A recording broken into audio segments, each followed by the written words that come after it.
में India Sri Lanka relation के सारे मेन पॉइंटर्स को हम देख लेंगे। Stay tuned.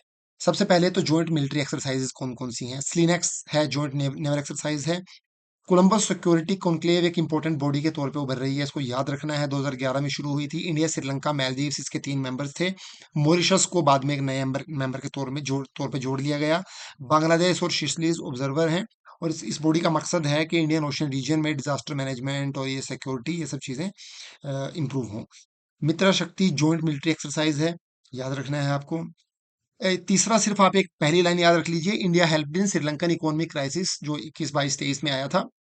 बाद में उसकी डिटेलिंग है, आप याद रख सकते हैं, पढ़ सकते हैं, पर पहली लाइन से ही आपका मेंस में काम चल जाएगा, एक पॉइंट बन जाएगा आपका, ठीक है। श्रीलंका में जो ये मलाहिया तमिल वर्कर्स हैं, उनकी हालत खराब है, खासकर जो वायलेंस 90s में और उसके बाद तक भी होती रही उसकी वजह से। तो वहां पे नॉर्थ ईस्टर्न डेवलपमेंट फंड भी इंस्टीट्यूट किया गया है तमिल लोगों को हेल्प करने के लिए। Colombo West International Container Terminal है, जो इंडिया और जापान मिलकर बना रहे हैं। पहले हमने ईस्ट बनाना था, Colombo east, but now we are making Colombo waste.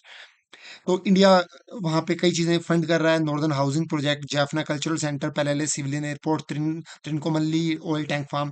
त्रिनकोमल्ली oil का जिक्र शेरलॉक होम की कहानी में भी आया था। Sherlock Holmes. सातवां पॉइंट अगेन ये उसी से रिलेटेड है, श्रीलंकन इकोनॉमिक क्राइसिस से रिलेटेड, आप पढ़ सकते हैं। अच्छा, ये कुछ टर्म्स हैं, आपको बस टर्म एक बार देख लीजिए। अरागल्या मूवमेंट हुई थी, उससे पॉलिटिकल चेंज हुए थे श्रीलंका में, इकोनॉमिक क्राइसिस हुए थे। Express Pearl ship, oil spill हुआ था, श्रीलंकन कोस्ट पे बहुत नुकसान हुआ था। अगर ऑयल स्पिल पे क्वेश्चन GS3 में भी आ सकता है। Colombo port city project Chinese help से बना था, इसकी इकोनॉमिक वायबिलिटी पे बहुत ज्यादा बातें हुई थी।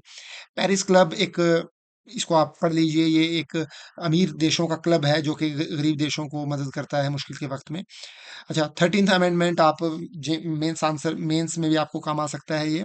इसमें श्रीलंकन प्रोविंसेस को पावर ज्यादा दी गई है, खासकर तमिल भाषा, ये तमिल मूवमेंट से रिलेटेड ही था ये भी।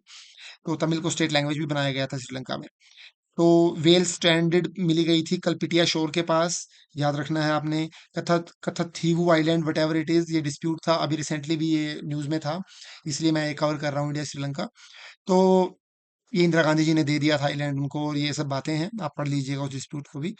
और हम कई सारे हाइब्रिड पावर प्लांट्स बनाना चाहते हैं इन इन आइलैंड्स पे, आइलैंड्स के नाम मैंने दिए हुए हैं। देखिए, मकसद ये है कि ये नहीं है कि आप सारे ये फैक्ट्स याद रख सकेंगे, पर आपके मन में इंप्रेशन हो कम से कम कि अच्छा, हम कुछ ऐसे ऐसे हो रहा है। मेंस आंसर राइटिंग में ट्रस्ट में ये बहुत काम आता है। Thank you.